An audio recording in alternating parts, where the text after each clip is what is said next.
Vi har i 3.E været i Canadas hovedstad Toronto på vores GCP-rejse og har i den forbindelse undersøgt, hvordan forholdet mellem majoritetskulturen og det oprindelige folks kultur er udtrykt, primært gennem det oprindelige folks kunst. Art is the distillation of hope. På vores studietur til Toronto besøgte vi museet Art Gallery of Ontario, AGO, hvor vi blandt andet så på klassisk canadisk kunst. So this is a short video from our journey, I like to call it, to the AGO. The Group of Seven er også kendt som The Algonquin School og var en gruppe sammensat af canadiske landskabsmalere fra 1920 til 1933. The Group of Seven tog ud og malede den canadiske natur. Karakteristisk for deres malerier er, at det er idylliske landskabsmalerier uden mennesker. I mange år blev de hvide mænds afbildning af naturen synonym med canadisk identitet. Men i moderne canadisk kunst er der i højere grad fokus på samfundet og menneskerne.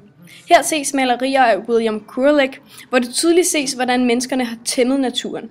Naturen afbildes blot som et redskab for dem i deres daglige gøremål. Det hænger godt sammen med den fortælling, de canadiere, vi talte med, havde om deres land. Her sætter de i høj grad fokus på indbyggerne som det, der definerer Canada. Også i kunsten. Den almene canadier søger i dag også længere tilbage, når man beder dem definere canadisk identitet. I nutidens fortælling er der også en refleksion over, hvad der var før europæerne bosatte sig, og det øgede fokus på de oprindelige folk er også begyndt at afspejle sig i kunsten, hvor de indfødte lige så stille begynder at blive bredere repræsenteret. På AGO besøgte vi også afdelingen med værker af kunstnere fra det oprindelige folk.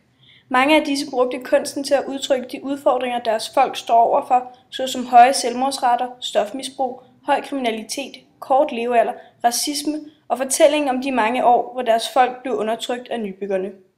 Disse værker kan man se som et opråb til eller kritik af majoritetens ligegyldighed over for de oprindelige folks problemer.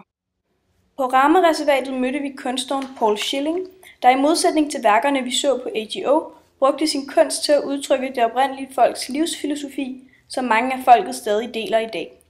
I denne filosofi spiller naturen en altoverskyggende rolle, og mennesket er ikke i centrum. Det betyder dog ikke, at hans billeder ligner Group of Sevens, hvor der slet ingen mennesker var på malerierne. Hans billeder viser mennesker, der lever i kontakt med naturen, ånderne og det spirituelle, og ikke er styret af our immediate needs or desires, som han selv udtrykker det.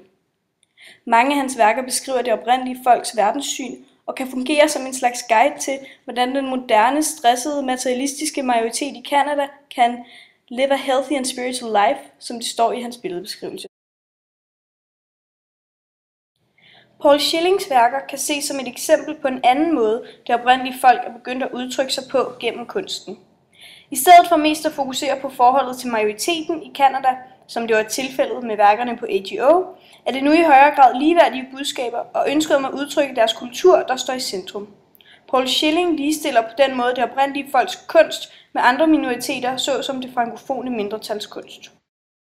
Til slut kan vi konkludere, at forholdet mellem majoritetskulturen og det oprindelige folks kultur er præget af langt mere åbenhed og frihed end før i tiden.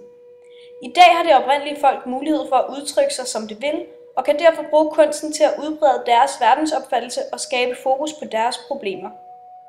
Det oprindelige folks kultur er derved mere ligeværdigt repræsenteret i kunsten og er blevet en del af den almene canadiers identitetsforståelse. Right now, we're heading out to answer some of the questions on our worksheet that we have to hand in to Angie Gert. Yes. This is two other members of your group, Freja. No, that was not Freja. And there you are. Talks.